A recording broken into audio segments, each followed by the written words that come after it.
Hello students, welcome to CBS and WB tuitions. आज हम लोग स्टार्ट करने वाले हैं आपके साइंस का third chapter fibre to fabric. तो यहाँ पे स्टार्ट करने से पहले व्हाट इज फाइबर ये हम सीख लेते हैं। फाइबर मतलब simply the thread which are use to make cloth and fabric क्या है? Fabric is the cloth. तो फाइबर है जो थ्रेड जिससे कपड़ा बनता है, फैब्रिक है उस कपड़े को फैब्रिक कहा जाता है, जिसको काट के डिफरेंट शेप देके हमारे यूनिफॉर्म, हमारे स्कूल बैग्स, फिर हमारे जो अदर्स चीजें लगता है पर्स या फिर कुछ भी, वो बनाया जाता है। तो वो है फैब्रिक। फाइबर एंड फैब्रिक दो डिफरेंट टर्म्स है। तो फाइबर से फैब्रिक बनता है, इसलिए लिखा है फाइबर टू फैब्रिक। अब स्टार्ट करते हैं। Paheli and Boojho won the first prize in a science quiz competition held at their school. Paheli and Boojho ने साइंस क्विज कंपटीशन में पार्टिसिपेट किया था, फर्स्ट प्राइज जीते थे। They were very excited and decided to use the money to buy clothes for their parents. तो वो दोनों अपने पेरेंट्स के लिए क्लॉथ्स खरीदने वाले थे, वो उनके प्राइज मनी से। ठीक है। When they saw a large variety of cloth material, they got when they saw a large variety of cloth material, they got confused. The shopkeeper explained that some cloths or fabrics were cotton and some were synthetic. तो वो दोनों एक बड़े से shop पे गए, यहाँ पे शॉप दिखाया है देखिए। तो बड़े से एक शॉप पे गए, तो वो शॉप पे जाके वो लोग कंफ्यूज्ड हो गए। क्यों कंफ्यूज्ड हो गए? क्योंकि फाइबर जो थ्रेड है हमारा, वो थ्रेड डिफरेंट टाइप का होता है। मेनली 4 टाइप्स का है। मैं वो बाद में नोट करके आपको दिखा दूंगी अगले किसी वीडियो में। तो वहां पे जो थ्रेड होता है बहुत डिफरेंट टाइप का होता है। जैसे कि देखिए हमारा जो स्कूल यूनिफॉर्म बनता है, स्कूल यूनिफॉर्म का थ्रेड देखिएगा बहुत सॉफ्ट होता है। कॉटन का हो सकता है, सिल्क का हो सकता है, लेकिन बहुत सॉफ्ट होता है। लेकिन हमारे स्कूल बैग का जो थ्रेड है वो बहुत मोटे कपड़े का होता है, क्योंकि उसमें बहुत लोड लेना पड़ता है, बुक्स रहना पड़ता है, उसमें बुक्स डालते हैं, पेंसिल बॉक्स, वाटर बोतल, टिफिन बॉक्स, इतना सारा कुछ उस बैग को लोड उठाना पड़ता है। इसलिए उसका जो थ्रेड है बहुत मोटे मोटे थ्रेड है। तो डिफरेंट थ्रेड है, डिफरेंट थ्रेड मतलब उससे बना हुआ क्लॉथ भी डिफरेंट प्रोडक्ट होगा। तो ये दोनों जाके कंफ्यूज हो गए। क्यों कंफ्यूज हो गए? क्योंकि कि बहुत तरीके का मटेरियल है, क्लॉथ मटेरियल है। तो शॉपकीपर ने कहा कि कुछ कपड़े कॉटन से बनता है, कुछ सिंथेटिक से बनता है। सिंथेटिक देखिएगा बहुत स्लिप हो जाता है। मेनली सिंथेटिक मतलब सिंथेसाइज, मतलब मेनली जो लैबोरेटरी में बना होता है, ठीक है, वो सिंथेटिक हो जाता है। He also had woollen mufflers and shawls. तो कितने वैरायटी का हो गया अभी? Cotton, synthetic, woollen and silk भी होता है। सिल्क आगे चल के देखेंगे। देयर आर मेरी सिल्क साड़ीज एज वेल। तो ये 4 तरीके का फैब्रिक्स होता है। तो क्या क्या हो गया? Cotton, silk, woollen and synthetic. ठीक है। तो कॉटन आता है कॉटन प्लांट से, फिर वूल आता है सीप से, फिर सिल्क आता है सिल्क वॉर्म से, and synthetic it is produced in laboratory. Then, after their visit to the cloth shop, Paheli and Vujo began to notice various fabrics in their surrounding. तो क्लॉथ शॉप विजिट करने के बाद वो लोग जब घर जा रहे थे, तब उन लोगों ने देखा कि सराउंडिंग्स में, हमारे आस पड़ोस में ऐसे बहुत सारे क्लॉथ के फैब्रिक दिखाई देंगे उसको। They found that bedsheet, blankets, curtain, tablecloth, towels and dusters were made from different kind of fabrics. तो उन लोगों ने देखा कि बेडशीट कई जगह टंगा हुआ है, फिर ब्लैंकेट्स, फिर कर्टन्स, टेबल क्लॉथ, ये टॉवेल्स, अलग अलग जो मतलब क्लॉथ है, अलग अलग जो फैब्रिक है, वो किसी न किसी दुकान पे उन लोगों को दिख रहा है। तो वो जो बेडशीट, ब्लैंकेट का फैब्रिक अलग है, बेडशीट का फैब्रिक अलग है, फिर कर्टन्स का फैब्रिक अलग, कर्टन्स मतलब पर्दे का फैब्रिक अलग है, टेबल क्लॉथ में अलग। टेबल क्लॉथ का जो फैब्रिक है वो थोड़ी ना यूनिफॉर्म में हम क्लॉथ में इस्तेमाल करेंगे, तो बहुत मोटा होता है। तो अलग अलग तरीके का चीज बनाने के लिए अलग अलग फैब्रिक्स की जरूरत होती है। तो उन लोगों ने वो नोटिस किया। आप लोग भी नोटिस कीजिए, आपके घर में जितने भी फैब्रिक्स हैं अलग अलग मतलब फाइबर से बना होता है, अलग अलग थ्रेड से बना होता है। ठीक है। Even there school bags and gunny bags were made from some kind of fabric. ठीक है। They try to identify this fabric as cotton, wool, silk और सिंथेटिक, मैंने जो बताया था। ठीक है, can you also identify some fabrics, आप भी क्या आइडेंटिफाई कर सकते हो? तो एक एक्टिविटी दिया है, visit A near by tailoring shop, आपको एक, अगर आपके घर के पास कोई टेलरिंग शॉप है आपको वहां पे जाना होगा। Collect cuttings of fabrics left over after stitching, तो आपको कटिंग्स कलेक्ट करना है। Feel and touch each piece of fabric, आपको वो हाथ से देखना है कि वो जो फैब्रिक है, वो तो फैब्रिक ऐसे होता है, तो फैब्रिक को ऐसे टच करके देखना पड़ेगा कि वो फैब्रिक फील कैसे करता है। Now label and try to label some of the fabrics as cotton, silk, wool और synthetic after asking for help from the tailor. तो आपको एक चार्ट बनाना है, छोटे छोटे थोड़े फैब्रिक के पीसेस को यहाँ पे गम से चिपकाना है, फिर उसको लेबल करना है टेलर की मदद से कि ये फैब्रिक क्या है, किसके हिसाब से, कॉटन, सिल्क, वूल, सिंथेटिक, ये चारों जो है उसके हिसाब से। ठीक है, do you wonder what these different fabrics are made of, आपको क्या पता है ये डिफरेंट फैब्रिक्स कैसे बनता है? When you look at any fabric it seems a continuous piece, now look at it closely, what do you notice. तो यहाँ पे क्या बोला गया है कि आप एक क्लॉथ देखिए, जैसे कि मैं आपको एक एग्जाम्पल दे सकती हूँ। जैसे सोचिए कि एक बेडशीट है, अब बेडशीट को देखिए ऐसे हाथ में हम खींचते हैं, ठीक है, तो एक कॉन्टिन्यूअस है, वो तो एक बेडशीट है, हम जिस तरीके से खींचते हैं वो तो टूटने वाला है नहीं। लेकिन आप बेडशीट को, एक बेडशीट जो है उसको ध्यान से देखिए, देखिएगा कुछ फाइबर्स, मतलब कुछ थ्रेड ऐसे ऐसे है, कुछ थ्रेड ऐसे ऐसे है, मतलब कुछ हॉराइजेंटली है, कुछ थ्रेड ऐसे ऐसे सजा हुआ है, एंड कुछ हॉराइजेंटली एंड कुछ वर्टिकली ऐसे ऐसे सजा हुआ है। तो अब ध्यान से देखिए, ठीक है, तो ये हो गया हमारा फैब्रिक। अब activity 2, select a piece of cotton fabric you labelled in activity 1, तो वहां से जो आपका कॉटन पीस है वो आपको लेना है। Now try to find a loose thread और yarn at one of the edges and pull it out. तो अगर आपके पास ऐसा कोई कॉटन का कपड़ा होगा तो उसके एकदम एज में देखिए कि आपका yarn थोड़ा थोड़ा निकला हुआ है, तो वो आपको खींच के निकालना है। If no loose yarns are visible you can gently pull one out with a pin और नीडल। ठीक है, तो आप अगर दिखाई नहीं दे रहा है कि आपका धागा निकला हुआ है तो वो आप पिन से भी निकाल सकते हैं। We find that a fabric is made up of yarns arrange together, तो फैब्रिक कैसे बनता है? जब yarns मतलब वो जो धागा अरेंज किया होता है, थ्रेड अरेंज करके तो फैब्रिक बनता है। What are these yarns made of? ये yarns मतलब ये जो धागा, ये जो थ्रेड है वो किससे बनता है वो भी हम देखेंगे। टेक आउट ए एक्टिविटी 3 देखिए, ये हो गया हमारा फाइबर में आते हैं, तो एक्टिविटी 3 है यहाँ पे। देखिए, take out a yarn from a piece of cotton fabric, आपको एक yarn निकालना है उस कॉटन फैब्रिक से। Place this piece of yarn on the table, आपको ये yarn, ये थ्रेड आपके टेबल में रखना है। Now press one and of the yarn with your thumb, मतलब ऐसे आपको yarn लेना है, ये सोचिए एक yarn है, ये आपको एक थंब से ऐसे प्रेस करना है। ठीक है, scratch the other end of the yarn along its length with your nail as shown. तो आपको क्या करना है, ये जो पिक्चर है इसके हिसाब से ऐसे आपको एक थ्रेड लेना है और ऐसे ऐसे करके आपको दूसरे साइड फैलाना है, अपने नेल से स्क्रैच करना है। ठीक है, उससे क्या होगा, yarn जो बनता है ना वो एक्चुअली जिस चीज से बनता है, किस चीज से बनता है, वो एक साइड में आपका कॉइलिंग होता है, वो छोटे छोटे बहुत सारे माइन्यूट फाइबर्स को कॉइल करके एक थ्रेड बनता है। जैसे कि मैं आपको एक छोटा सा एग्जांपल दिखाती हूँ। ये देखिए, ये एक थ्रेड है, ठीक है, ये एक थ्रेड है।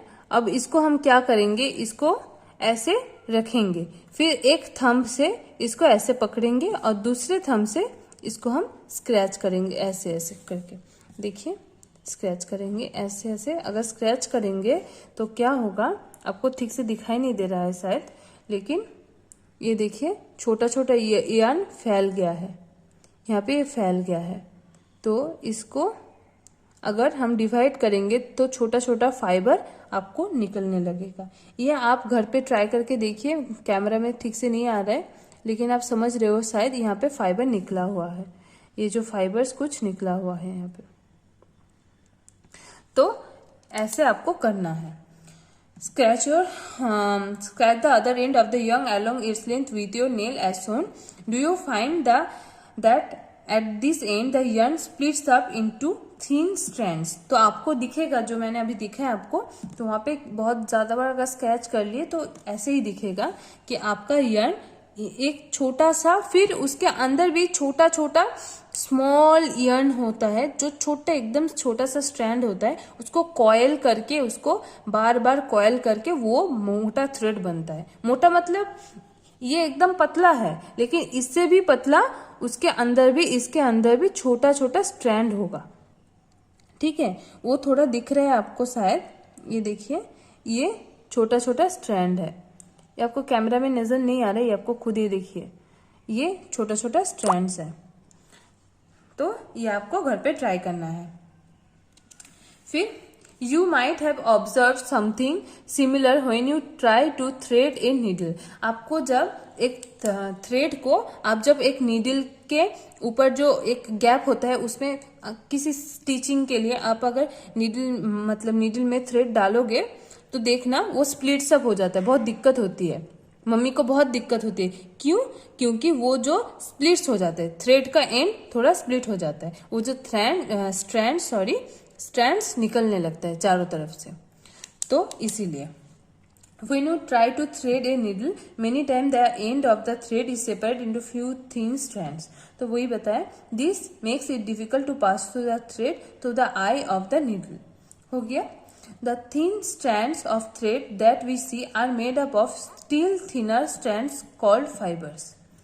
तो उस थ्रेड का जो स्ट्रैंड्स होता है, ये एक थ्रेड हो गया, इसके अंदर जो छोटा छोटा थ्रेड है, छोटा छोटा जो स्ट्रैंड्स है, ये जो थ्रेड जिससे बनता है उसको फाइबर कहा जाता है। तो what is fibre? Fibres are the thread like strands present within the thread within the yarn is called fiber। okay, तो fabrics are made of yarns and yarns are further made of fibers। तो fabric कैसे बनता है? पहले बनता है आपका fibre, फिर उसके बाद बनता है yarn, फिर उसके बाद बनता है fabric. okay, the fibers of some fabrics such as cotton, jute, silk, wool are obtained from plants and animals। Okay तो फाइबर्स जो हम देखते हैं फैब्रिक्स का, तो वो प्लांट एंड एनिमल सोर्सेस होता है, कॉटन, जूट, सिल्क, वूल है। These are called natural fibres. इसको कहा जाता है नेचुरल फाइबर। क्यों? ये नेचर से बनता है, नेचर से मतलब प्लांट सोर्स है ये।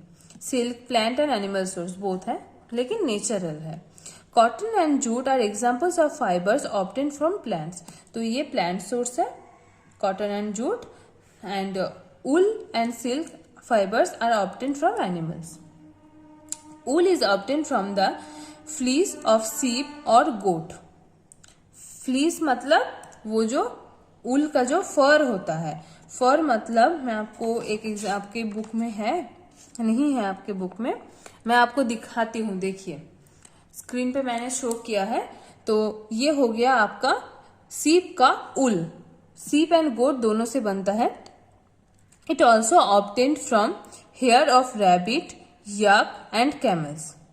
ठीक है, ये जो ऊल है मेनली जो बनता है ना, रैबिट्स, याक या फिर कैमल्स तो फिर भी ठीक है, लेकिन रैबिट, याक, शीप एंड गोट, ये मेनली जो फर्स है ये पहाड़ों में ज्यादा मिलता है, क्योंकि वहां पे सीप, गोट का जो फर होता है बहुत मोटा होता है, तो आसानी होती है एक साथ बहुत अमाउंट में कलेक्ट करने में। ठीक है। Silk fibre is drawn from the cocoon of silk worm. Silk कहाँ से बनते हैं? सिल्क वर्म के कुकून से। मैंने वो भी आपको स्क्रीन पे शो किया है, देखिए ये सिल्क वर्म से बनता है। For thousands of years natural fibres were the only one available for making fabrics. तो ये जो फाइबर्स हैं तो ये 1000 ईयर्स से चला आ रहा है. In the last 100 years or so, fibers are also made from chemical substances which are not obtained from plants or animal sources. तो अभी क्या होता है कुछ ही वर्षों से कि फाइबर्स भी आपका केमिकल प्रोडक्ट से बनता है, जैसे कि नायलॉन. ठीक है, नायलॉन का जो बैग हम इस्तेमाल करते हैं वो नायलॉन भी केमिकल प्रोडक्ट है, वो लेबोरेटरी में प्रोसेस होता है, वो है synthetic fibre. Some examples of synthetic fibres are polyester, nylon, acrylic. ये सब आपका सिंथेटिक फाइबर्स है. ये इंपॉर्टेंट है आपके एग्जाम के लिए. Some plant fibres. Cotton. Have you ever made wicks of for oil lamps? आपने कभी दिए में जो छोटे छोटे मतलब दिए में कॉटन से जो बनता है ना छोटा छोटा, जिसको हम क्या कहते हैं, पोलते कहते हैं जिसको, वो कभी बनाया है आप लोगों ने? वो स्प्रिट लैम्प में भी कभी कभी यूज होता था, अभी नहीं होता है, पहले होता था. तो वो दिए में ज्यादा इस्तेमाल करते हैं दिवाली में. तो वो छोटा छोटा रख के उसमें सिर्फ तेल भर के वो जलाया जाता था. तो वो कॉटन से बनता है. What do you use for making this wicks? आप क्या इस्तेमाल करते हैं? This cotton wool. तो कॉटन ऊल इस्तेमाल किया जाता है. This cotton wool is also used for filling mattress, quilts और पिलोज. ये कॉटन किसके लिए? पिलो के लिए. हम जो तकिया इस्तेमाल करते हैं, तकिए में क्या होता है? कॉटन भरा होता है. फिर कॉटन मैट्रेस, जो मैट्रेस होता है, मैट्रेस में भी कॉटन का भरते हैं हम लोग. फिर कहीं कहीं वो जो कंबल टाइप का होता है कुछ, तो उसमें भी भरा जाता है कॉटन का ऊल. ठीक है. Take some cotton wool, put it apart and look at its edges. एक कॉटन का ऊल ऐसे हम पकड़ेंगे, आपके घर में होगा, जो फिर हम वो ना मेडिसिन लगाने के लिए भी इस्तेमाल करते हैं. तो अगर घर में है तो आप लीजिए, लेके ऐसे दोनों तरफ से खींचिए. तो अब देखना छोटा छोटा कॉटन का स्ट्रैंड्स आपको दिखेगा. What do you observe? The small thin strands that you see are made up of cotton fibers. वो जो कॉटन लेके आप जब खींचिएगा तब देखिएगा छोटा छोटा एक स्ट्रैंड क्रिएट हुआ, तो उसको ही कहते हैं कॉटन फाइबर, जो इम्पोर्टेंट है हमारे थ्रेड बनाने के लिए. Where does this cotton wool come from? ये कॉटन ऊल कहाँ से आता है? It is grown in the fields. ये खेतों में बनता है. इसको मतलब एक क्रॉप है. Cotton plants are usually grown at places having black soil and warm climate. तो आपको ये क्वेश्चन आ सकता है, where the cotton plant grow, usually grow.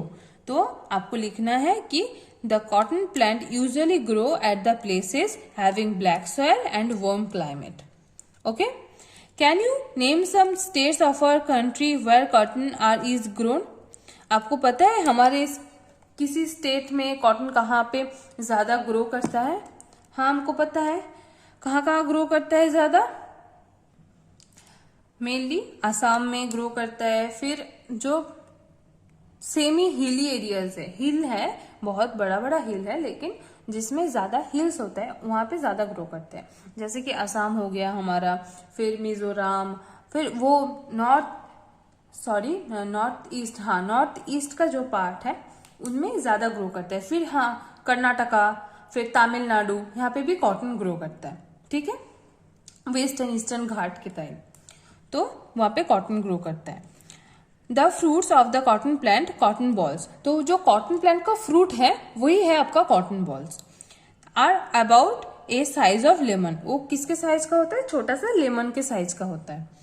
मैंने आपको पिक्चर दिखाया, देखिए ये है आपका कॉटन प्लांट. उनमें जो छोटा छोटा बॉल्स टाइप का है व्हाइट कलर के, वो है कॉटन का फाइबर, जिसको कॉटन बॉल्स भी कहा जाता है. ठीक है. वही से हम कॉटन एक्सट्रैक्ट करते हैं.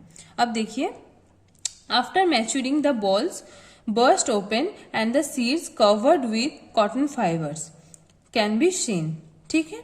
Have you ever seen A cotton field that is ready for picking?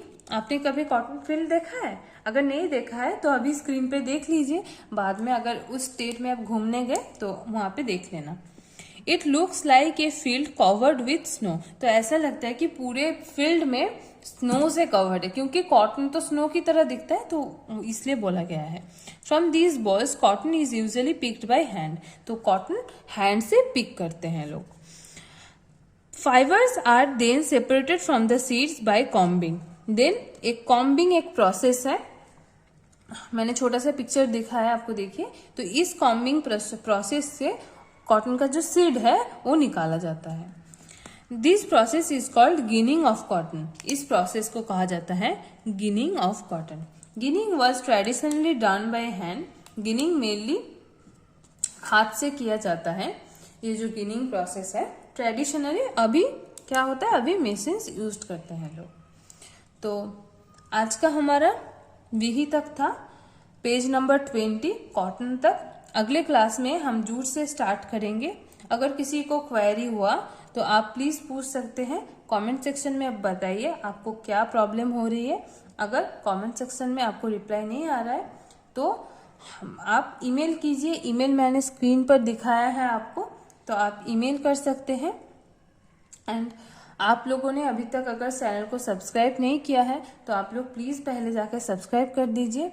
फिर हम अगले वीडियो में आपसे मिलते हैं। तब तक के लिए थैंक यू स्टूडेंट्स।